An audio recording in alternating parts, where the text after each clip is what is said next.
हाँ जी बेटा, in this video we shall discuss about what are enantiomers and what is enantiomerism। तो बेटा enantiomerism किया एक it is a type of optical isomerism. We shall very briefly revise what is isomerism. Isomerism is phenomena of existence of a compound, a molecule in different forms such that the different forms have same molecular formula but different structural formula or different arrangement of atoms in the space। कि ਜਦੋਂ दो compounds ਦਾ molecular formula same ਹੋਵੇ लेकिन ਉਹਨਾਂ ਦੀ structure different ਹੋਵੇ, ਉਹਨਾਂ ਦੇ molecules ਦੀ structure different ਹੋਵੇ ਜਾਂ ਮੋਲੀਕਿਊਲਸ ਦੇ ਵਿੱਚ ਐਟਮਸ ਦੀ ਅਰੇਂਜਮੈਂਟ ਡਿਫਰੈਂਟ ਹੋਵੇ ਇੱਕ ਦੂਸਰੇ ਤੋਂ, ਤਾਂ ਉਸ ਫਿਨੋਮੀਨਾ ਨੂੰ ਅਸੀਂ ਆਈਸੋਮੈਰਿਜ਼ਮ ਬੋਲਦੇ ਹਾਂ। ਤੇ ਆਈਸੋਮੈਰਿਜ਼ਮ ਹੁੰਦਾ ਫਿਰ ਅੱਗੋਂ ਦੋ ਤਰ੍ਹਾਂ ਦਾ, ਸਟਰਕਚਰਲ ਆਈਸੋਮੈਰਿਜ਼ਮ ਐਂਡ ਸਟੀਰੀਓ ਆਈਸੋਮੈਰਿਜ਼ਮ। ਸਟਰਕਚਰਲ ਆਈਸੋਮੈਰਿਜ਼ਮ ਦੇ ਵਿੱਚ ਮੋਲੀਕਿਊਲਸ ਦਾ ਮੋਲੀਕੂਲਰ ਫਾਰਮੂਲਾ ਸੇਮ ਹੁੰਦਾ ਬਟ ਸਟਰਕਚਰ ਡਿਫਰੈਂਟ ਹੁੰਦੀ ਇੱਕ ਦੂਜੇ ਤੋਂ। ਤੇ ਸਟੀਰੀਓ ਆਈਸੋਮੈਰਿਜ਼ਮ ਦੇ ਵਿੱਚ ਦੋ ਜਾਂ ਦੋ ਤੋਂ ਜ਼ਿਆਦਾ ਜਿੰਨੇ ਮਰਜ਼ੀ ਕੰਪਾਊਂਡਸ ਦੀ ਡਿਸਕਸ਼ਨ ਕਰ ਸਕਦੇ, ਜਿੰਨੇ ਮਰਜ਼ੀ ਕੰਪਾਊਂਡਸ ਐਗਜ਼ਿਸਟ ਕਰ ਸਕਦੇ ਆ ਜਿਨ੍ਹਾਂ ਦਾ ਮੋਲੀਕੂਲਰ ਫਾਰਮੂਲਾ ਸੇਮ ਹੁੰਦਾ ਬਟ ਉਹਨਾਂ ਦੀ ਸਟਰਕਚਰਲ ਫਾਰਮੂਲਾ ਵੀ ਸੇਮ ਹੁੰਦਾ, ਸਟਰਕਚਰ ਵੀ ਸੇਮ ਹੁੰਦੀ ਆ ਬਟ ਉਹਨਾਂ ਦਾ ਆਪਸ ਦੇ ਵਿੱਚ ਡਿਫਰੈਂਸ ਕੀ ਹੁੰਦਾ, ਉਹਨਾਂ 'ਚ ਐਟਮਸ ਦੀ ਅਰੇਂਜਮੈਂਟ ਡਿਫਰੈਂਟ ਹੁੰਦੀ ਹੈ ਇੱਕ ਦੂਸਰੇ ਤੋਂ। ਉਹ ਹੁੰਦਾ ਸਟੀਰੀਓ ਆਈਸੋਮੈਰਿਜ਼ਮ। ਤੇ ਸਟੀਰੀਓ ਆਈਸੋਮੈਰਿਜ਼ਮ ਅੱਗੋਂ ਦੋ ਤਰ੍ਹਾਂ ਦਾ ਹੁੰਦਾ, geometrical isomerism and optical isomerism. Geometrical isomerism ਆਪਾਂ ਇਨ ਡਿਟੇਲ ਅੱਗੋਂ ਡਿਸਕਸ ਕਰਾਂਗੇ। Now we are confining our study to optical isomerism. Optical isomerism ਕੀ ਹੁੰਦਾ? what are optical isomers? what is optical isomerism? in optical isomerism the two isomers have same molecular formula, same structural formula, similar physical and chemical properties but they differ from each other in their effect upon plane polarized light, or we can say the optical isomers have same molecular formula, same structural formula, similar physical and chemical properties but they rotate plane polarized beam in opposite directions. Their effect upon plane polarized beam is different and opposite। ਉਹ ਹੁੰਦੇ optical isomers of each other। ਤੇ optical isomers ਅੱਗੋਂ ਦੋ ਤਰ੍ਹਾਂ ਦੇ ਹੁੰਦੇ ਆ। Optical isomerism दो तरह का होंदा, पहला होंदा इनैंशियोमेरिज्म ते दूजा होंदा डायास्टीरियोमेरिज्म। तो today in this video we shall discuss about enantiomerism. तो इनैंशियोमेरिज्म की या इनैंशियोमर्स की या enantiomers may be defined as the optical isomers which are non superimposable mirror images of each other। non superimposable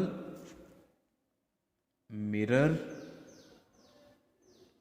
images of each other। if two compounds have same molecular formula, similar physical and chemical properties but they are non superimposable mirror images of each other। ਉਹ ਇੱਕ ਦੂਸਰੇ ਦੀ mirror image ਆ ਔਰ ਕਿਹੜੀ mirror image ਆ ਜਿਹੜੀ ਇੱਕ ਦੂਸਰੇ ਦੇ ਉੱਪਰ ਸੁਪਰ ਇੰਪੋਜ਼ ਨਹੀਂ ਹੋ ਸਕਦੀ, ਤਾਂ ਉਹਨਾਂ ਦੋ ਕੰਪਾਊਂਡਸ ਨੂੰ ਅਸੀਂ ਇੱਕ ਦੂਸਰੇ ਦੇ ਇਨੈਂਸ਼ੀਓਮਰਸ ਬੋਲਾਂਗੇ। And this phenomena of existence of enantiomers of a compound is called enantiomerism. the phenomena of existence of a compound in two different forms such that the two different forms are non superimposable mirror images of each other, this phenomena is called enantiomerism। तो ये होगी definition इनैंशियोमर्स दी ते इनैंशियोमेरिज्म दी। हुण आपां इहदी example दी गल करदे हां। For example we have lactic acid. तो लैक्टिक एसिड का फॉर्मूला की है CH3 CHOH COOH। this is lactic acid and this carbon in lactic acid the central carbon, second carbon it is chiral carbon। तो ਆਪਾਂ ਆਪਣੀ previous video ਦੇ ਵਿੱਚ ਵੀ lactic acid ਦੀ detail study कर चुके हैं। तो if we draw lactic acid, अगर आप lactic acid draw करते हैं COOH फिशर फॉर्मूले ड्रॉ कर लेने आप, then this is lactic acid। ठीक है, ए 2D representation of tetrahedral geometry है। at this junction point, at this crossing point, one carbon which is chiral, that carbon is present। ठीक है। हुण अगर आप इहदी मिरर इमेज ड्रॉ करिए, if we draw its mirror image then it will look like वो इस तरीके की होएगी। हुण अगर आप चैक करिए कि ये मिरर इमेज ये उपर सुपर इंपोज करती है या नहीं, तो वो आप किद्दां चैक कर सकते हैं। हुण पहला तरीका तो बेटा की हुंदा, सिंपली इस मॉलीक्यूल नूं चक्या और ये उपर रख के देखा।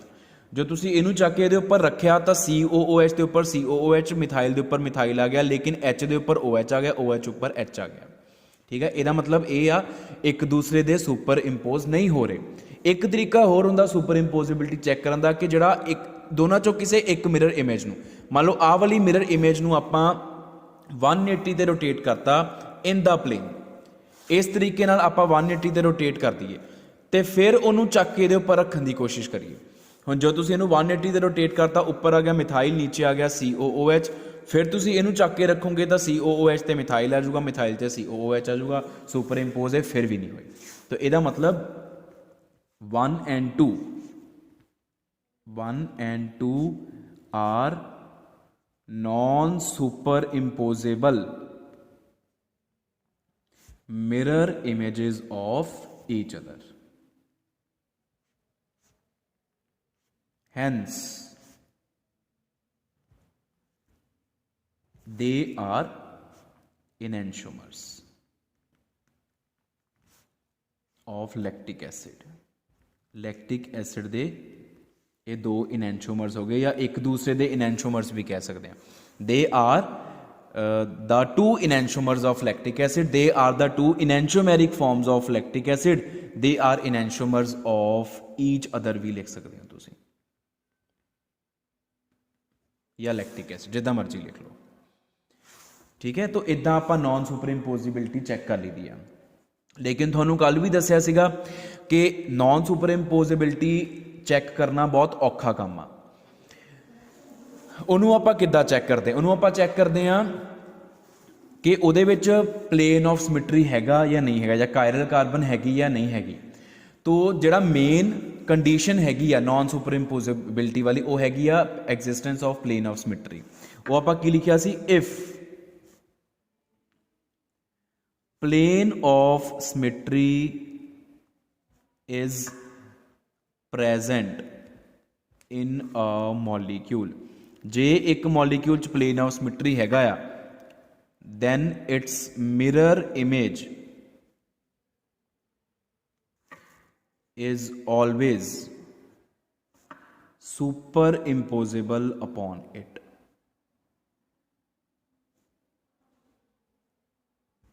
तो ਉਹਦੀ मिरर इमेज ਉਹਦੇ ਉੱਪਰ हमेशा सुपर इंपोज नहीं होएगी, एंड वाइस वर्सा। इस तो ऑपोजिट भी ट्रू होएगा। ऑपोजिट की कि जे प्लेन ऑफ सिमिट्री एबसेंट आता, मिरर इमेज सुपर इंपोज नहीं होएगी, दो mirror images non superimposable होएगियां। तो हुण ये कंडीशन सीगी कायरैलिटी दी, कायरल कंपाउंड दी, कायरल मॉलीक्यूल दी। If plane of symmetry is present तो mirror image is superimposable. ठीक है, तो यदा मतलब वो कंपाउंड जिहड़ा ए कायरल होगा, तो अगर मिरर इमेज नॉन सुपर इंपोजिबल आ फिर वो कंपाउंड कायरल होएगा। तो अगर मिरर इमेज नॉन सुपर इंपोजिबल होवे तो यह जे कंपाउंड्स नूं असीं इनैंशोमर्स बोलते हैं। तो असीं अगर रिलेट करना होवे तो असीं किद्दां रिलेट करांगे, that chiral compounds always show enantiomerism. Chiral compounds हमेशा इनैंशोमेरिज्म शो करते, क्यों? क्योंकि कायरल कंपाउंड की मिरर इमेज ਉਹਦੇ ਉੱਪਰ चढ़नी नहीं, ਉਹਦੇ ਉੱਪਰ सुपर इंपोज होनी नहीं। तो अगर मिरर इमेजेस एक दूजे से सुपर इंपोज नहीं होंदियां, उसे फिनोमिना नूं असीं इनैंशोमेरिज्म बोलते हैं। तो ਇਹਦਾ मतलब जिन्ने भी कायरल कंपाउंड्स आ वो इनैंशोमेरिज्म शो करते ही करते हैं। तो ਇਹਦਾ मतलब कंडीशन सैट होगी, the fundamental condition of a compound to be enantiomerically active, a fundamental condition for a compound to show enantiomerism is that it should be chiral। वो chiral होना चाहिए। जे वो chiral नहीं हैगा तो वो enantiomerism show नहीं करेगा। ते chiral compounds किहड़े हुंदे आ? in which plane of symmetry is absent, जिन्हां च प्लेन ऑफ सिमेट्री एबसेंट होवे तो मॉलीक्यूल दी मिरर इमेज उहदे उपर सुपर इंपोज होएगी कि नहीं होएगी, ये चैक करना बहुत औखा है। It is very difficult. तो बैटर तरीका की आ, चैक करो च प्लेन ऑफ सिमेट्री हैगा कि नहीं हैगा। If plane of symmetry is absent then very surely its mirror image will not be superimposable upon it। ਤਾਂ ਤੁਸੀਂ ਕਨਫਰਮੇਸ਼ਨ ਦੇ ਨਾਲ ਇਹ ਚੀਜ਼ ਲਿਖ ਸਕਦੇ ਹੋ ਵਿਦਾਊਟ ਟੈਸਟਿੰਗ ਕਿ whether mirror image is being superimposed or not. ਤੁਸੀਂ ਇਹ ਦੇਖ ਲਓ ਕਿ ਪਲੇਨ ਆਫ ਸਿਮੈਟਰੀ ਹੈ ਜਾਂ ਨਹੀਂ ਹੈ। ਜੇ ਨਹੀਂ ਹੋਏਗਾ ਤਾਂ ਉਹਦੀ ਮਿਰਰ ਇਮੇਜ ਉਹਦੇ ਉੱਤੇ ਸੁਪਰਇੰਪੋਜ਼ ਕਦੇ ਵੀ ਨਹੀਂ ਕਰੇਗੀ, ਤੁਹਾਨੂੰ ਚੈੱਕ ਕਰਨ ਦੀ ਵੀ ਲੋੜ ਨਹੀਂ ਹੈ। ਤੇ ਅਗਰ ਪਲੇਨ ਆਫ ਸਿਮੈਟਰੀ ਹੈਗਾ ਆ ਤਾਂ ਉਹਦੀ ਮਿਰਰ ਇਮੇਜ ਡੈਫੀਨਿਟਲੀ ਉਹਦੇ ਉੱਪਰ ਸੁਪਰਇੰਪੋਜ਼ ਕਰੇਗੀ। ਜਿੱਦਾਂ ਆ ਇੱਕ ਕੰਪਾਊਂਡ ਹੈ ਸਾਡੇ ਕੋਲ, we have another compound, we have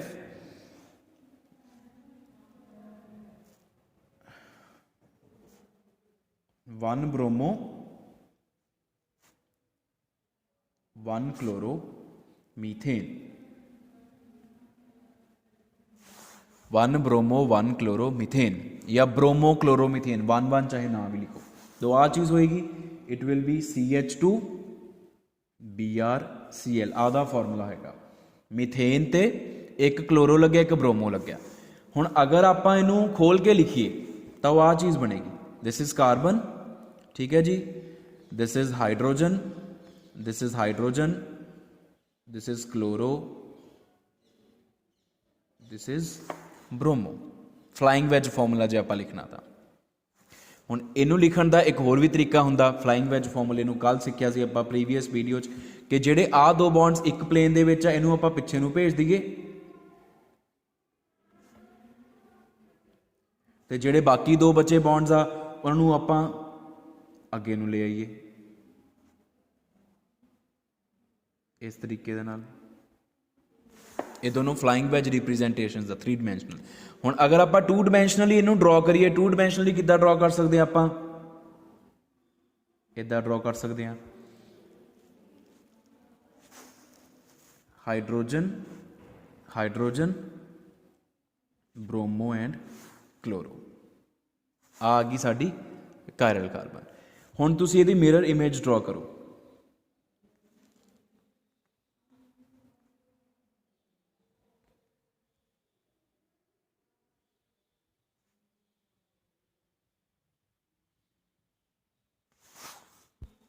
Now, how to check whether the mirror images are superimposable or not। अब फर्स्ट फॉर्म हो गया, सेकंड फॉर्म हो गई। किदा चेक करना, पहला तो इद्दां रख के देख लो, जे इद्दां रख के देखो तो सुपरइंपोज नहीं हो रही, इद्दां ही चक के इत्ते रख लिया, Cl के उपर Br आ जाओ, Br के उपर Cl। लेकिन एक तरीका होर हुंदा, इनू 180 ते घुमा दो इस तरीके दे नाल। जदों इनू घुमाओगे Cl इधर आ जाऊ, Br इधर आ जाऊगा, फिर चक के रखो, फिर रखी जाऊगी। इहदा मतलब 1 and 2 are superimposable mirror images of each other।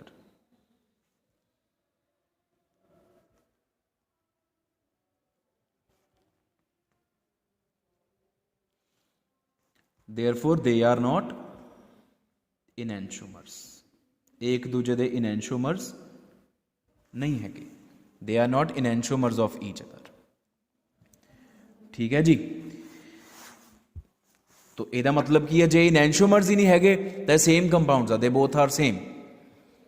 ਠੀਕ ਹੈ। तो ਇਹ ਪਲੇਨ ਪੋਲਰਾਈਜ਼ਡ ਬੀਮ ਨੂੰ ਵੀ ਆਪੋਜ਼ਿਟ ਡਾਇਰੈਕਸ਼ਨ ਦੇ ਵਿੱਚ ਰੋਟੇਟ ਨਹੀਂ ਕਰਨਗੇ, ਬਿਕੋਜ਼ ਜਿਹੜੇ ਇਨੈਂਸ਼ੋਮਰਸ ਹੁੰਦੇ ਆ ਉਹ ਆਪੋਜ਼ਿਟ ਡਾਇਰੈਕਸ਼ਨ ਦੇ ਵਿੱਚ ਰੋਟੇਟ ਕਰਦੇ ਆ। ਅਗਰ ਇੱਕ ਕਲੌਕਵਾਈਜ਼ ਕਰੇਗਾ, ਇੱਕ ਐਂਟੀ ਕਲੌਕਵਾਈਜ਼ ਕਰੇਗਾ, ਇੱਕ ਡੈਕਸਟਰੋ ਹੋਏਗਾ, ਦੂਜਾ ਲੀਵੋ ਹੋਏਗਾ। तो ਇਹ ਜਾਂ ਤਾਂ ਦੋਨੋਂ ਹੀ ਡੈਕਸਟਰੋ ਹੋਣਗੇ ਜਾਂ ਦੋਨੋਂ ਹੀ ਲੀਵੋ ਹੋਣਗੇ। ਠੀਕ ਹੈ ਜੀ। तो ਇਹ ਹੋ ਗਈ ਸਾਡੀ ਕੰਡੀਸ਼ਨ। ਹੁਣ अगर असी सुपर इंपोजिबिलिटी इदा चैक नहीं करनी सी तो प्लेन ऑफ सिमेट्री चैक कर लो। How do we check plane of symmetry. Plane of symmetry check कर ली तुसी आ वाला प्लेन इमेजिन कर लो, जिहड़ा प्लेन परपेंडिकुलर टू सॉरी आ वाला the plane perpendicular to plane of this paper. अगर तुसी इदा इमेजिन करो एक प्लेन, तो आ वाला प्लेन इस मॉलीक्यूल नूं दो हिस्से च वंडेगा, ਜਿਹੜਾ ਇਹਦਾ ਉੱਪਰ ਨੂੰ ਪਿਆ ਹੋਇਆ ਇੱਥੇ ਕਰਕੇ, ਜਾਂ ਇੱਦਾਂ ਇਮੈਜਿਨ ਕਰ ਲਓ। ਆਹ ਵਾਲਾ ਪਲੇਨ ਜਿਹੜਾ ਆ ਉਹ ਇਸ ਮੋਲੀਕਿਊਲ ਨੂੰ ਦੋ ਇਕੁਅਲ ਹਾਫਸ ਦੇ ਵਿੱਚ ਕਨਵਰਟ ਕਰ ਰਿਹਾ ਵਾ, that is plane of symmetry. ਔਰ ਅਗਰ ਪਲੇਨ ਆਫ ਸਿਮਟਰੀ ਆ ਗਿਆ ਵਾ, ਇਹਦਾ ਮਤਲਬ ਇਹ ਕਦੀ ਵੀ ਇਹਦੇ ਇਨੈਂਸ਼ੀਓਮਰਸ ਐਗਜ਼ਿਸਟ ਕਰਨੇ ਨਹੀਂ, ਕਿਉਂਕਿ ਇਹ ਏ ਕਾਇਰਲ ਆ ਔਰ ਏ ਕਾਇਰਲ ਦੇ ਵਿੱਚ ਇਨੈਂਸ਼ੀਓਮੈਰਿਜ਼ਮ ਨਹੀਂ ਹੁੰਦਾ। तो बेटा यही मैं तुहानूं हुणे दस के हटिया सीगा कि fundamental condition for enantiomerism is the chirality of molecule. If molecule is achiral it does not show enantiomerism, it is quite sure and confirmed. इस तो बाद बेटा एक इनैंशियोमैरिज्म नाल रिलेटेड आपां गल करते हैं ऑप्टिकल एक्टिविटी।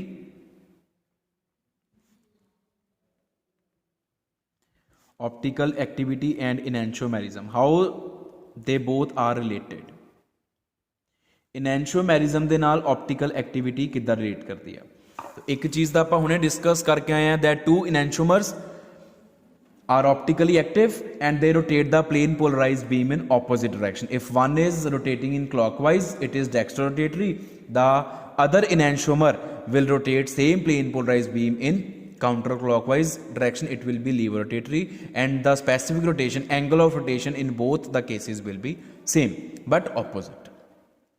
तो अगर मान लो साडे कोल इच गल आंदी है कि if we have a pure compound, कोई कंपाउंड आ pure compound containing only one type of enantiomer. अगर कोई कंपाउंड प्योर कंपाउंड आ और उहदे च सिर्फ इक्को तरह का इनैंशियोमर पिया होया, उहदा मतलब all the molecules of that compound are dextro, मतलब है वो इनैंशियोमैरिकली एक्टिव, है वो कायरल कंपाउंड, उहदे दो फॉर्म्स एग्जिस्ट करदियां, लेकिन आपां उस कंपाउंड दियां एक फॉर्म्स नूं इकट्ठा करके रखा होया। That compound is pure compound containing only one type of enantiomer, तो वो की होएगा ऑप्टिकली एक्टिव होएगा, that will be optically active, that compound will be optically active। but if a compound it is containing both the enantiomers in equal amounts,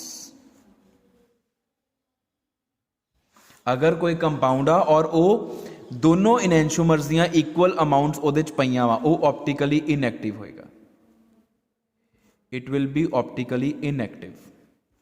क्यों? क्योंकि मान लो उस compound दे विच 50 dextro molecule आ, 50 molecule जिहड़े आ वो डेक्सट्रो इनैंशियोमर दे आ, 50 लीवो इनैंशियोमर दे आ।